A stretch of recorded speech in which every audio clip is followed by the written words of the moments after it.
Alright, y'all, welcome back to another one. So we've made our way to what I argue is one of the more challenging milestones for men. It's confidence. Difficult to obtain, even more difficult to hold frame, but honestly unacceptable not to have as a man. I'm going to give you the roadmap to which I believe where confidence lies, as well as some personal experiences that have helped me kind of keep my confidence. Feel free to share your experiences down below in the comments. Let's go. Alright, so mindset / mentality. And we've talked about this in the previous episode. Confidence comes in a few different varieties, but none of them really matter unless you recognize the most crucial one, and I will argue that's mindset. An established set of attitudes, principles, or standards you withhold is extremely important to maintaining a level of confidence. Now, this isn't something that happens overnight, but instead practiced until you've reached a point to where it becomes second nature, and it's embedded in your personality.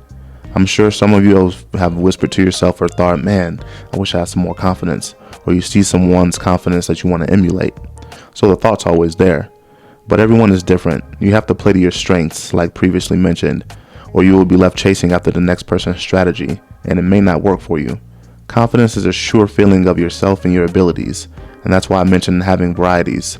Some people's confidence plays to their ability to make people laugh. Some are naturally charming, or have wit about them, all of which can be taught or learned. But how are you going to know if you don't actively practice or explore? Alright, I've compiled a list of qualities here to help initiate a more positive and effective mindset, but they have to be applied. At least give it a try, see if it works for you, and if it doesn't, then try something else until it does. Intentional action. Come on, man. Don't do things for the hell of it. Ask yourself if it makes sense to your benefit. Be calculated in your decision making for the best outcome. Positive affirmations. Say it loud. Speak it into existence, whatever it is you want to happen, while simultaneously working on it. It's just not going to fall from the sky. Celebrate those small wins. Shout yourself out every once in a while. Be proud of your accomplishments, no matter how small. Remember that feeling, take that, and go after another win. Omit negative feelings. This is a good one. Listen, there's going to be some adversity ahead. It's best to understand that it's not going to be easy, and you will have to adapt. It's okay to recognize those negative feelings, but don't wallow in it. Adapt and move forward.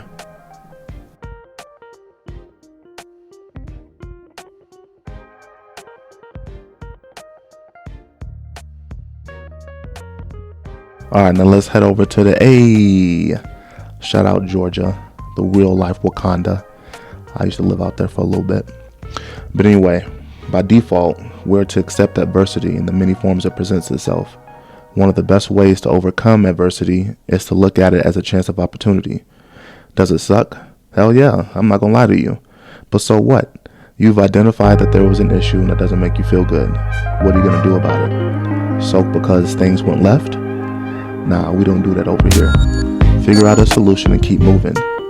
Which honestly sounds better. Failure and adversity are opportunities for you to improve where you fell short, and that's the whole point. And not just in dating, but in life in general.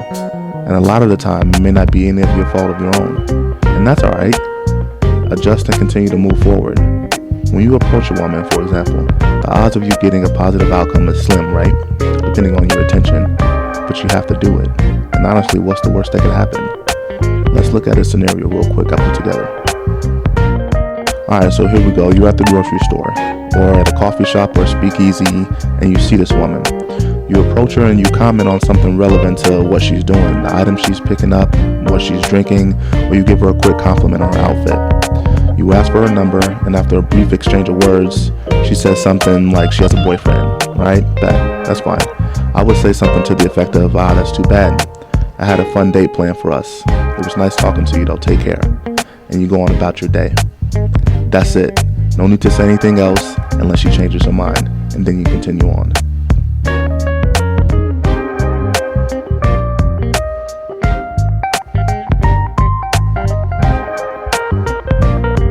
And we've arrived at principles. Having a set of principles and a set of rules for yourself is mad important. Y'all know this. For example, I practice Stoicism, and I would recommend you invest in learning about this amazing philosophy.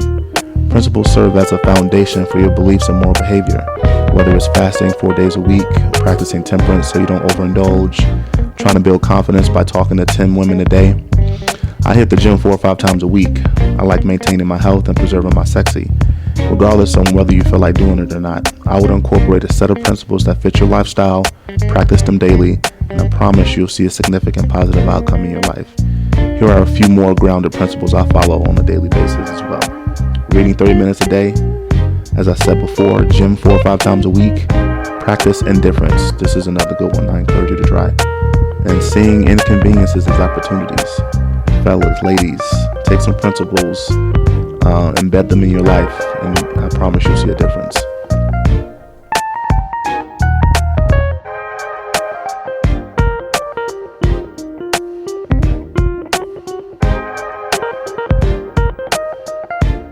Alright, y'all, we've reached our final destination to the maps of confidence, and it is Stoicism. You guys know I practice this daily. I'm no stranger. You shouldn't be either. I encourage you to read up on it and practice. This is a philosophy of personal virtue and ethics informed by a system of logic and its views of the natural world. In a nutshell, I would argue Stoicism is 80% what happens to us and 20% of how we react. Here are some of my favorite quotes from the ancient Stoics that'll help with some confidence.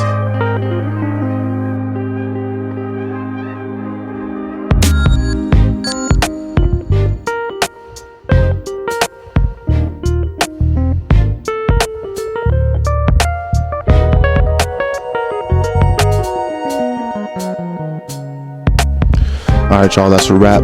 We've traveled through and looked at the 4 traits to which I believe confidence can be obtained. But it's not just obtaining, it's practicing, holding frame, molding a better you, being curious and never stop learning.